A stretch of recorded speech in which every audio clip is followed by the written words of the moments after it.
నమస్కారం. వార్తలకు స్వాగతం. ముందుగా ముఖ్యాంశాలు.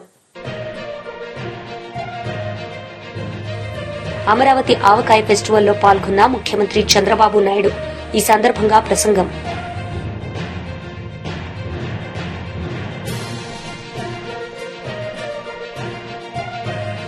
తాడేపల్లిలో వైఎస్ఆర్సీపీ అధ్యక్షులు వైఎస్ జగన్ మీడియా సమావేశం నిర్వహించారు. ఈ సందర్భంగా ఆయన టీడీపీ నేతలపై విమర్శలు. అమరావతి ఆవకాయ ఫెస్టివల్లో పాల్గొన్న ముఖ్యమంత్రి నారా చంద్రబాబు నాయుడు. ఈ సందర్భంగా ఆయన ప్రసంగించారు. తయారు చేస్తాం, వేరబుల్స్ కూడా ఇక్కడే తయారు చేస్తాం. ఇవన్నీ తయారు చేసినప్పుడు ఇప్పుడే మీరు చూశారు, ఇటీవల కాలంలో ఆంధ్రప్రదేశ్లో నేను ఒకటి అనౌన్స్ చేశాను. Green hydrogen valley. మీ ఇంట్లోనే కరెంటు తయారు చేసుకునే పరిస్థితి, పొల్యూషన్ లేని పరిస్థితికి వచ్చాం. ఇంకో క్వాంటమ్ వ్యాలీ ఎక్కడో లేదు. దేశంలో మొట్టమొదటి క్వాంటమ్ కంప్యూటర్ రాబోయే 5 నెలల్లో ఈ అమరావతిలో వస్తుంది. దానికి మీరు సిద్ధంగా ఉండాల్సిన అవసరం ఉంది. నేను క్వాంటమ్ కంప్యూటర్ గురించి మాట్లాడితే అందరూ వచ్చి మేము కంప్యూటర్లు ఇక్కడే తయారు చేస్తామని, 2 ఏళ్లలో క్వాంటమ్ కంప్యూటర్లు తయారు చేసే శక్తి తెలుగు జాతికి ఉందని మరొక్కసారి మీకు విజ్ఞప్తి చేస్తున్నా. ఇవి తలుచుకున్నప్పుడు చాలా మంది ఏఐ, ఒకప్పుడు ఐటీ మాట్లాడా, ఇప్పుడు ఏఐ గురించి మాట్లాడుతున్నా.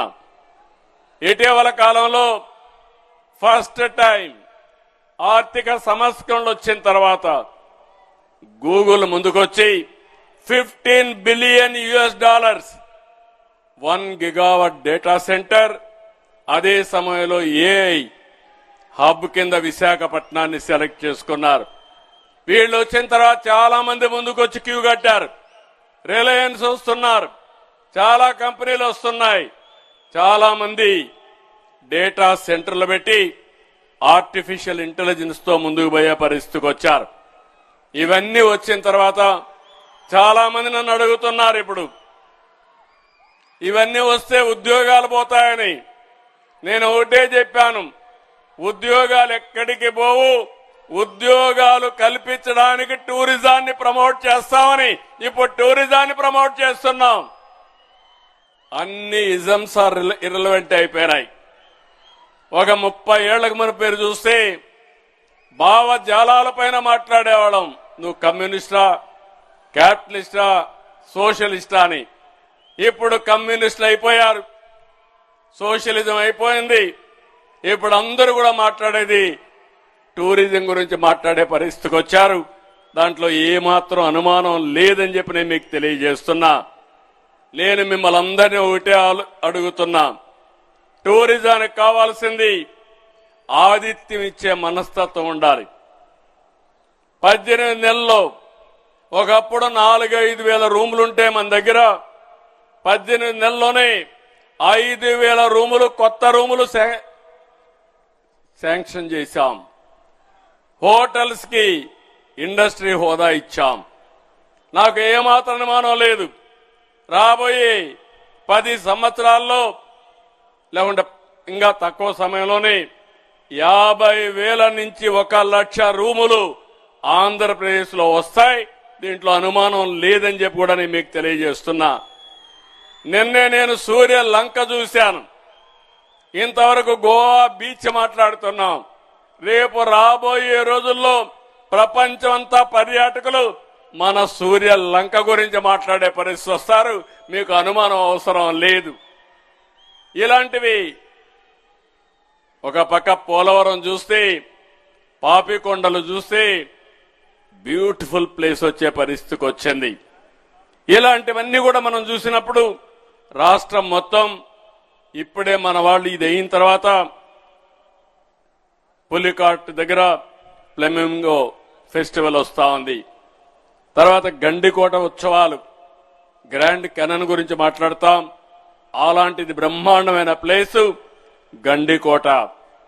విశాఖ, అరకు కాఫీ, అరకు ఉత్సవాలు, ఈరోజు అరకు కాఫీ గ్లోబల్ కాఫీ అయింది. దీన్ని ప్రమోట్ చేయడం మొదలుపెట్టాం. మొన్నే ఆనంద్ మహీంద్ర ఒక ట్వీట్ ఇచ్చాడు. అరకు కాఫీ కేజీ 10,000 రూపాయలు. దాన్ని ఆన్లైన్లో పెడితే 1 గంటలో అమ్ముడైపోయినాయి. ఎంత డిమాండ్ ఉందో మీరు గుర్తుపెట్టుకోవాల్సిన అవసరం ఉంది. That is the power of Araku coffee అని చెప్పి కూడా నేను మీకు తెలియజేస్తున్నా. దానికోసం అరకు ఉత్సవం పెడుతున్నాం. ఏపీ ట్రావెల్ మార్ట్ ఈవెంట్తో 9 జిల్లాల్లో ప్రత్యేకమైన కార్యక్రమాలు రూపొందిస్తున్నాం. ఇక టెంపుల్ టూరిజంలో ఎవ్వరూ మనతో బీట్ కాలేరు. వెంకటేశ్వర స్వామి మన రాష్ట్రంలో పుట్టడం మనందరికీ అదృష్టం. కలియుగ దైవం వెంకటేశ్వర స్వామి. ఆయన బ్లెస్సింగ్స్ ఎప్పుడు మనకుంటాయి.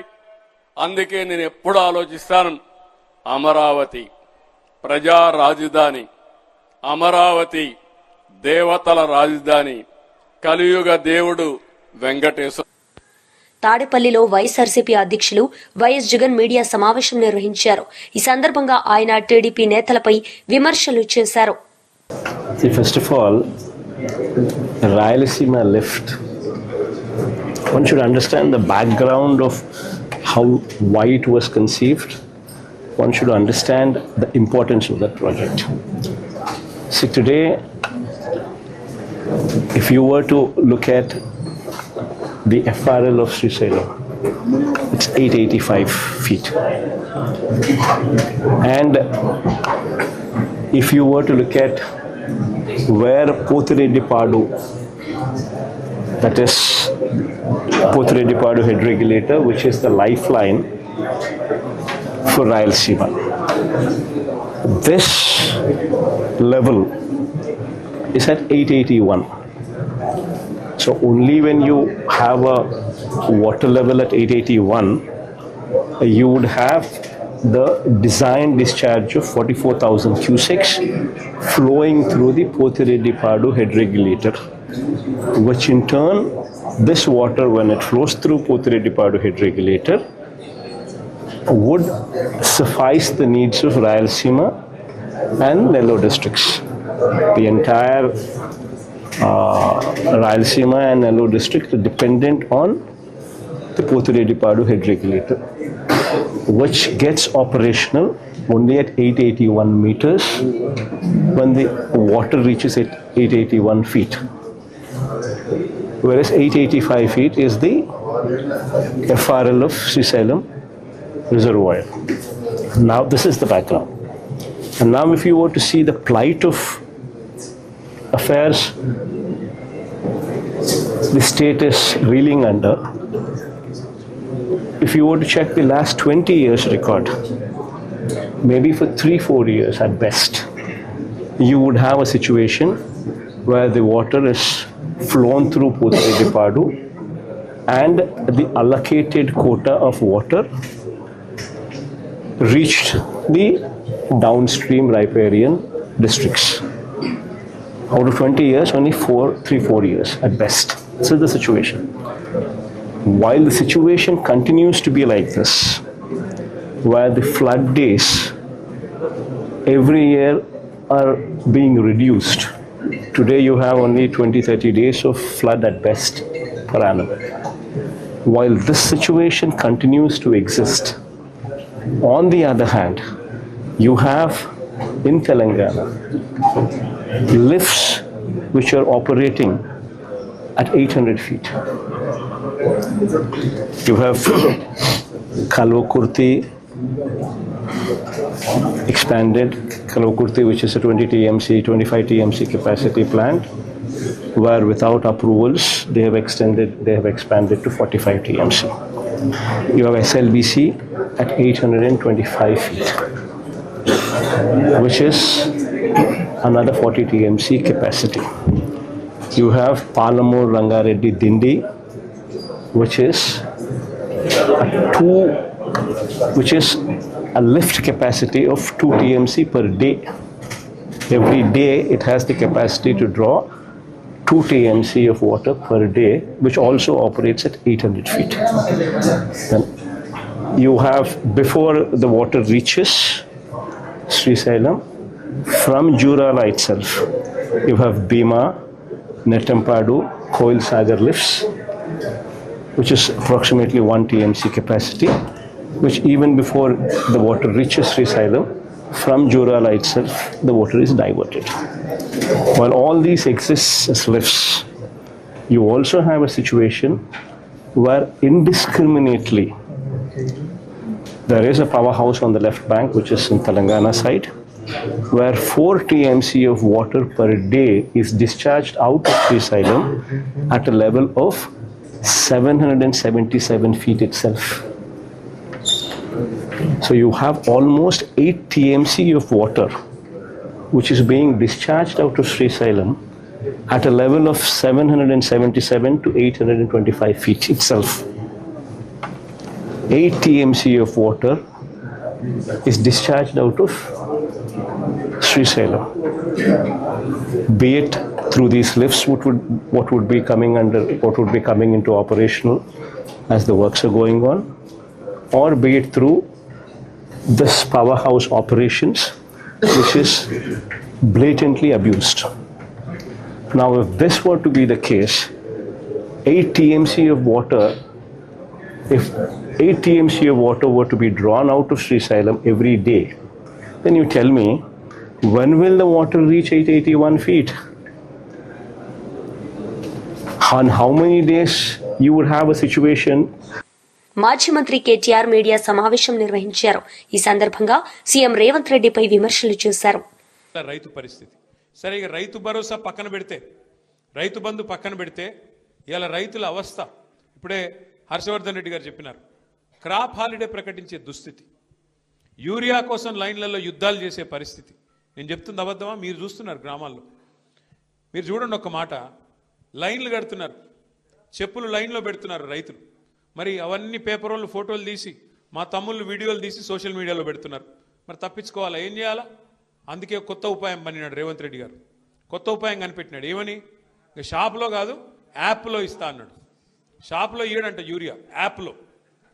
యాప్లో ఎప్పుడు ఉంటుంది యూరియా? ఆడ షాప్లో ఉంటేనే కదా ఉండేది. ఈడ షాప్లో ఉంటేనే కదా యాప్లో ఉండేది. అది లేదంట. కానీ ఇప్పుడు ఇంకొక కొత్త ఆలోచన, యూరియా కార్డు అంటే ఇప్పుడు ఈ గ్యారంటీ కార్డులు అయిపోయినాయి. గ్యారంటీ కార్డులు మొత్తం అయిపోయినాయి అంటే, ఇంకా అన్నీ అమలు అయిపోయినాయి, అన్నీ జరిగిపోయినాయి. ఇప్పుడు యూరియా కార్డు ఇస్తారంట. నేను ఒకటే అడుగుతున్నా, ఆలోచించమని కోరుతున్నా మా కొల్లాపూర్ రైతన్నలందరినీ, రైతు బిడ్డలందరినీ. కేసీఆర్ గారు 10 ఏళ్ళు ప్రభుత్వాన్ని నడిపినప్పుడు ఒక ఆటోవాడికి డబ్బులు ఇస్తే బాయికాడికి వచ్చి బంగారం వలే 6 కావాలంటే 6, 10 కావాలంటే 10 బస్తాలు వేసిపోయిన మాట యాదికుందా? వాస్తవమేనని చెప్పేది.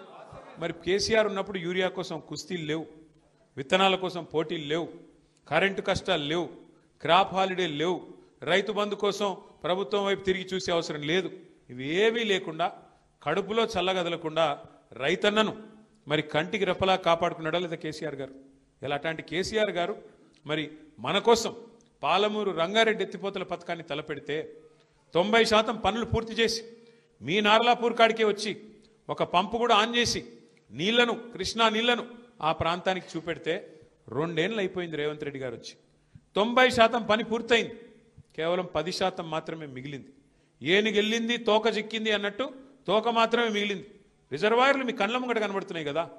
నార్లాపూరు, కరివెన, వట్టెము, ఏదుల, ఉద్దండాపూరు రిజర్వాయర్లు అన్నీ పూర్తయి రెడీగా ఉన్నాయి. ఈయన చేయాల్సింది ఏంది? మనం అప్పటికే కాలువలకు కూడా టెండర్లు పిలిచినాం. ఈయన రాగానే ఆ టెండర్లు రద్దు చేసినాడు. రద్దు చేస్తే చేసినాడు, మళ్ళీ పిలవచ్చు కదా. 10 పైసలతో అయిపోయేదానికి ఇవాళ పని చేయకుండా ఎందుకు చేయట్లేదు? తొందరగా చేస్తే కేసీఆర్కు పేరు వస్తుంది. పాలమూరు రంగారెడ్డి కేసీఆర్ గారు కట్టిండని చెప్పి యాద్ చేసుకుంటారు. కేసీఆర్కు పేరు వస్తుంది, వాళ్ళ పాత బాస్కు కోపం వస్తుంది. వాళ్ళ పాత బాస్ ఎవరో తెలుసు కదా మీకు. ఆయన కోపం వస్తుంది, నువ్వు మా నీళ్ళు ఎట్లా తీసుకుపోతావురా, నువ్వు మా చెంచగాడు లెక్క ఉండాలి కానీ పెద్దోళ్ళలాగా యాక్టింగ్ చేస్తున్నావేంది? ఆయన కోపం వచ్చి ఊరుకుంటాడా? అందుకే ఆ భయంతో ఇవాళ మొత్తానికైతే కాలమూరును ఎండబెట్టే ప్రయత్నం, పండబెట్టే ప్రయత్నం చేస్తున్నాడు. ముఖ్యమంత్రి గారు మాట్లాడుతూ ఎప్పుడు అంటూ ఉంటాడు, పండబెట్టి తొక్కుతా అంటాడు. రేవంత్ రెడ్డి డైలాగ్ అది. నిజమే, ఇలా పాలమూరును పండబెట్టిండు, రైతులను తొక్కుతున్నాడు. ఎక్కడలోని అక్కడ మీరు జూరాల కాడ పోయి చూడండి, అక్కడ మొత్తం క్రాప్ హాలిడే. నిన్న మొన్న పోయినారు మా నాయకులందరూ కలిసి, జూరాలకు పోయినారు. పోయి చూస్తే నీళ్లు లేవు, నీళ్లు లేక క్రాప్ హాలిడే అక్కడ కూడా డిక్లేర్ చేసినారు. కానీ ఇలా రేవంత్ రెడ్డి వితండవాదం చేస్తున్నాడు. ఆయన ప్రభుత్వం జూరాలనే కట్టేది ఉండే, పాలమూరు రంగారెడ్డి ఎత్తిపోతల పథకం, నీళ్లు లేని కాడనే మోటార్లు పెట్టేది ఉండే. ఎవడన్నా తెలివైనోడు రైతు నీళ్లు లేని కాడ మోటార్లు పెడతాడే? ఎవరన్నా వ్యవసాయం మీద అవగాహన ఉన్నోడు పెడతాడా? ఇంకా మా కర్మ ఏంటంటే, మేము కొంతమంది ఇక్కడ ఉన్న వాళ్ళం ఎమ్మెల్యేలు ఉన్నాం. మా కర్మ ఏంటంటే రేవంత్ రెడ్డి కాడ నీటి పాటలు నేర్చుకోవాలట మేము పోయి అసెంబ్లీకి. ఏ రేవంత్ రెడ్డి? దేవాదుల ఏ బేసిన్లో ఉందో తెలియని రేవంత్ రెడ్డి, ఏ వాగు ఏడుందో తెలియదు, ఏ వంక ఏడుందో తెలియదు, ఏ నది ఏడుందో తెలియదు. పోనీ అది కూడా కాదు, ఇంకా దారుణం ఏంటంటే బచావత్ అవార్డు ఏందో తెలియదు, బచావత్ ట్రిబ్యునల్ ఏందో తెలియదు, బ్రజేష్ కుమార్ ట్రిబ్యునల్ ఏందో తెలియదు. బీజేపీ లీడర్ రెడ్డి మీడియా సమావేశం నిర్వహించారు. ఈ సందర్భంగా పలు అంశాలపై ఆయన మాట్లాడారు. ఐఎన్సీ పోయి ఇస్లామిక్ నేషనల్ కాంగ్రెస్ గా మార్చారు. మరి ఐఎన్సీని రేవంత్ రెడ్డి గారు వచ్చిన తర్వాత దాన్ని ఇస్లామిక్ నేషనల్ కాంగ్రెస్ గా మార్చారు. స్వయంగా రేవంత్ రెడ్డి గారు చెప్పారు, కాంగ్రెస్ అంటే ముస్లిమ్స్, ముస్లిమ్స్ అంటే కాంగ్రెస్ అని. ఈరోజు భారతీయ జనతా పార్టీ మీద మాట్లాడే కనీస నైతిక హక్కు కూడా రేవంత్ రెడ్డి గారికి కానీ కాంగ్రెస్ పార్టీ నాయకులకు లేదు. ఒక బ్రిటిషర్ స్థాపించినటువంటి ఐఎన్సీ ఈరోజు ఇస్లామిక్ నేషనల్ కాంగ్రెస్గా మార్చినటువంటి మీరు ఈరోజు ఇస్లామిక్ నేషనల్ కాంగ్రెస్ పార్టీలో అధ్యక్షుడిగా పనిచేసి దాని ముఖ్యమంత్రిగా తెలంగాణకు పనిచేస్తున్నటువంటి రేవంత్ రెడ్డి గారు చరిత్రను గుర్తు చేసుకొని మాట్లాడాల్సిందిగా కోరుతా ఉన్నాం. మరి అదే మాదిరిగా ఈరోజు తన పదవి కాపాడుకోవడం కోసమో, రాహుల్ గాంధీకి మచ్చి చేసుకోవడం కోసమో, రాహుల్ గాంధీ తోటి స్నేహ బంధాన్ని పెంచుకోవడం కోసమో ఈరోజు అనేకమైనటువంటి అంశాల మీద వీబీజీ రామ్జీ అంశంలో ఈరోజు అనేక రకాలైనటువంటి అబద్ధపు ప్రచారాలు చేస్తూ ఉన్నారు. నేను మీ ద్వారా రేవంత్ రెడ్డి గారిని అడుగుతా ఉన్నాను, వీబీజీ రామ్జీ మీద తప్పుడు ప్రచారాలు చేసేటువంటి రేవంత్ రెడ్డి గారు మరి ఏ మీడియా సెంటర్లో అయినా ఓపెన్ డిబేట్కి మీరు సిద్ధమా? దానికి మేము సిద్ధమని చెప్పి తెలియజేస్తా ఉన్నాం. అసెంబ్లీలో కూడా ఈ అంశం మీద మాట్లాడేటప్పుడు అనేక సార్లు మైక్ కట్ చేసి మా వర్షన్ బయటకు రాకుండా అనేక ప్రయత్నం చేసినటువంటి మీరు అనేకమైనటువంటి వాస్తవాలు ఈరోజు మరి నేను మీ ద్వారా మీకు తెలియజేస్తాను. అసలు వీబీజీ రామ్జీ, వికసిత్ భారత్ జీ రామ్జీ అర్థం చేసుకోవడానికి మీరు ఒక చిన్న ఉదాహరణ. 2004 నుంచి భారతీయ జనతా పార్టీ అధికారం వచ్చే వరకు వీబీజీ రామ్జీ ద్వారా ఎంత ఖర్చు, ఎన్ఆర్ఈజీఎస్ ద్వారా ఎంత ఖర్చు పెట్టారు, మరి గత 11 సంవత్సరాల్లో భారతీయ జనతా పార్టీ అధికారం వచ్చిన తర్వాత ఎంత ఖర్చు చేశారో నేను మీకు ఒక విషయం తెలియజేస్తా ఉన్నాను. ఇప్పటివరకు ఈ పథకంలో 11,74,000 కోట్ల రూపాయలు ఖర్చు చేస్తే దాంట్లో 8,53,000 కోట్ల రూపాయలు, 11,74,000 కోట్ల నుంచి 8,53,000 కోట్ల రూపాయలు ఖర్చు చేసింది నరేంద్ర మోడీ గారి ప్రభుత్వమే. అంటే గత 10 సంవత్సరాలు కాంగ్రెస్ పాలనలో ఖర్చైన దానికి 3 అంతలు గత 11 సంవత్సరాల్లో నరేంద్ర మోడీ గారి ప్రభుత్వం ఖర్చు చేసింది అనేది వాస్తవం కాదా అని అడుగుతున్నా. మరి అనేక విషయాలు మాట్లాడుతూ పేర్లు మార్చిన సాంప్రదాయము భారతీయ జనతా పార్టీకి లేదు. ఎప్పుడు కూడా భారతీయ జనతా పార్టీ ఏ కార్యక్రమంలో కానీ సంక్షేమ కార్యక్రమానికి నరేంద్ర మోడీ గారి పేరు ఎప్పుడు పెట్టుకోలేదు. గ్రామీణ ఆవాస్ యోజన మీరు ఇందిరా ఆవాస్ యోజనగా మార్చుకున్నారు. గ్రామీణ విద్యుదీకరణ యోజన దాన్ని రాజీవ్ గాంధీ గ్రామీణ విద్యుదీకరణ యోజనగా మార్చుకున్నారు. ఖేల్ రత్న అవార్డు దాన్ని రాజీవ్ గాంధీ ఖేల్ రత్నగా మార్చుకున్నారు. సుమారు 600 ప్రభుత్వ సంస్థలకు గాంధీ పేరు పెట్టుకున్నటువంటి సంస్కారం కాంగ్రెస్ పార్టీ. భారతీయ జనతా పార్టీ ఎప్పుడు కూడా నరేంద్ర మోడీ గారి పేరు కానీ అలాంటి ఏ రోజు కూడా నామకరణ చేసిన చరిత్ర భారతీయ జనతా పార్టీకి లేదు. భారతీయ జనతా పార్టీ ఎప్పుడైనా మీరు ఒకసారి చూసినట్టయితే రాజ్ భవన్ గతంలో మీరు పెట్టుకుంటే దాని పేరు లోక్ భవన్గా మార్చినటువంటి ఘనత భారతీయ జనతా పార్టీది. రాజ్పథ్ని కర్తవ్య పథగా మార్చినటువంటి చరిత్ర భారతీయ జనతా పార్టీది. రేస్ కోర్స్ రోడ్ ఉంటే దాన్ని లోక్ కళ్యాణ్ మార్గం మార్చినటువంటి ఘనత భారతీయ జనతా పార్టీది. ప్రధానమంత్రి కార్యాలయం పిఎంఓ పేరు సేవా తీర్థ్ అని చెప్పి నామకరణం చేసినటువంటి చరిత్ర భారతీయ జనతా పార్టీ.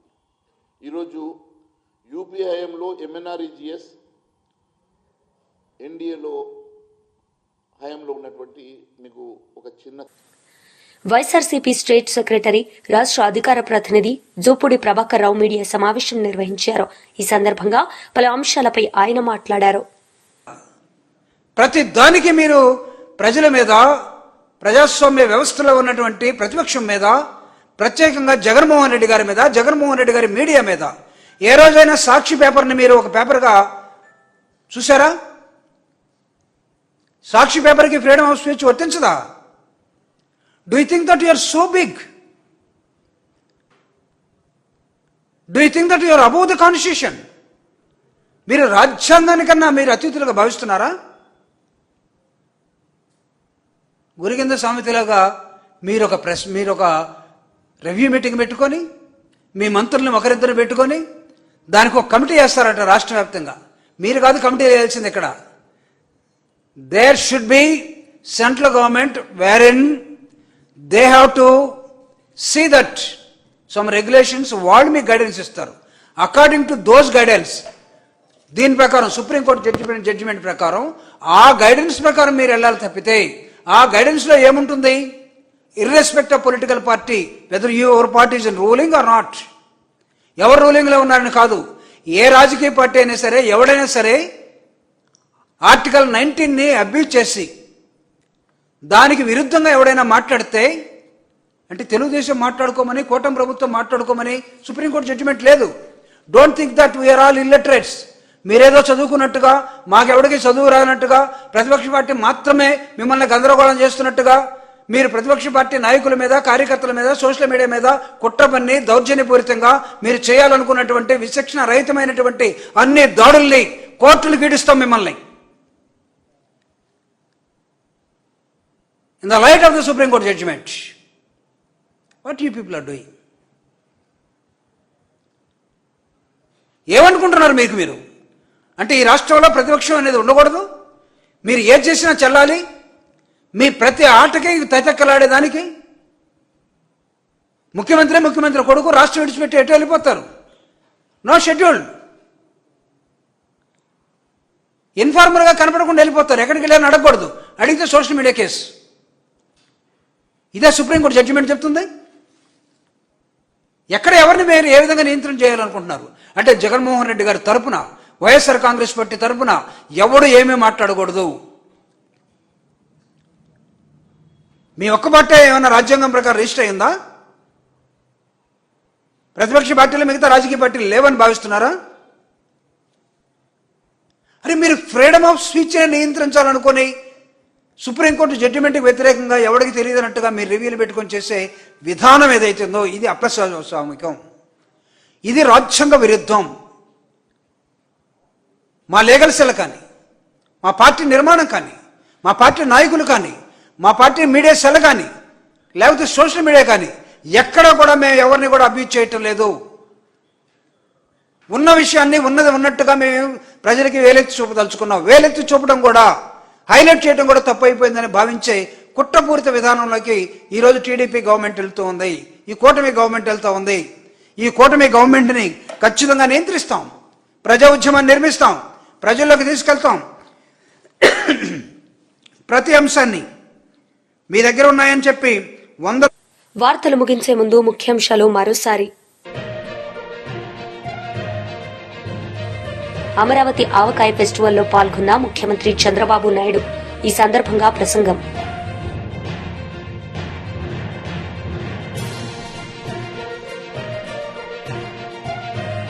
తాడేపల్లిలో వైఎస్ఆర్సీపీ అధ్యక్షులు వైఎస్ జగన్ మీడియా సమావేశం నిర్వహించారు. ఈ సందర్భంగా ఆయన టీడీపీ నేతలపై విమర్శలు. ఈ వార్తలు ఇంతటితో సమాప్తం. తిరిగి ప్రసారమయ్యే వార్తల్లో మళ్లీ కలుద్దాం. అంతవరకు సెలవు. నమస్తే.